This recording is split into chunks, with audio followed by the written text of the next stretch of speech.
Hello viewers, welcome to my channel. ఈరోజు మన వీడియోలో రెసిపీ వచ్చేసి మేక తలకాయ కూర అండి. ఈ మేక తలకాయ కూరని చాలా సింపుల్గా అండ్ క్విక్గా అదిరిపోయే రుచితో ఎలా చేయాలో చూద్దాం. ఇక్కడ నేను 1 kg వరకు మేక తలకాయను తీసుకున్నానండి. దీన్ని సాల్ట్ మరియు పసుపు వేసి బాగా కడిగి తీసుకున్నాను. ఇవి వేసి కడగడం ద్వారా స్మెల్ రాకుండా ఉంటుంది. ఇప్పుడు ఈ తలకాయ కూరని సగం వరకు ఉడికించడానికి కుక్కర్లోకి ఈ తలకాయను వేసుకోండి.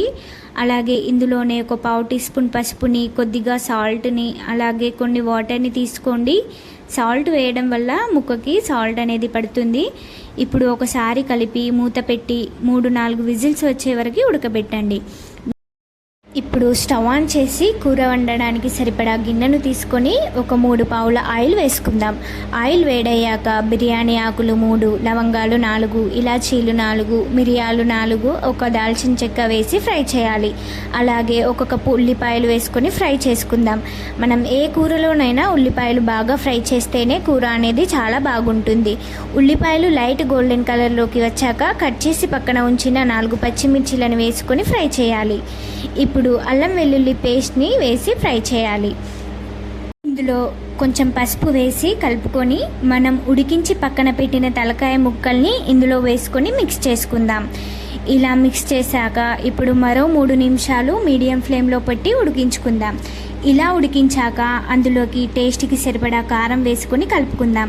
ఇలా కలిపాక మరో 2 నిమిషాలు ముక్కలకు కారం పట్టేటట్టు మూత పెట్టి ఉడికించుకుందాం. ఇలా ఉడికించాక అందులోకి పుదీనా యాడ్ చేసుకోవాలి. ఉడికించిన ముక్కలలో ఉన్న వాటర్ని యాడ్ చేసుకోండి. వాటర్ సరిపోకపోతే మరో గ్లాస్ వాటర్ పోసుకొని ఇప్పుడు మంటను మీడియం ఫ్లేమ్లో పెట్టి మరో 10 నిమిషాలు ముక్క ఉడికేంత వరకు ఇలా ఉడికించుకోండి. ఇలా ఉడికించుకున్నాక గ్రేవీ అనేది థిక్ అవుతుందండి. ఇలా గ్రేవీ థిక్ అయ్యాక ఒకసారి కలుపుకొని సరిపడా ధనియాల పొడి వేసుకొని అలాగే టేస్ట్కి సరిపడా సాల్ట్ వేసుకొని మరో 2 నిమిషాలు ఉడికించుకోండి. ఇది ఉడకడానికి 10-15 నిమిషాల టైం పట్టిందండి. అలాగే సూప్ కూడా మరీ పల్చగా కాకుండా థిక్ గ్రేవీతో పర్ఫెక్ట్గా వచ్చిందండి. చివరగా కొద్దిగా కొత్తిమీర వేసి బాగా కలిపి స్టవ్ ఆఫ్ చేయడమే. అంతే, ఎంతో రుచిగా ఉన్న ఈ తలకాయ కూర రెడీ అండి. ఈ తలకాయ కూరని అన్నంలోకైనా, రాగి సంగటిలోకైనా, జొన్న రొట్టెలోకైనా ఎంతో రుచిగా ఉంటుంది. మరిన్ని వీడియోస్ కోసం మన ఛానల్ని సబ్స్క్రైబ్ చేసుకోండి. Thank you for watching.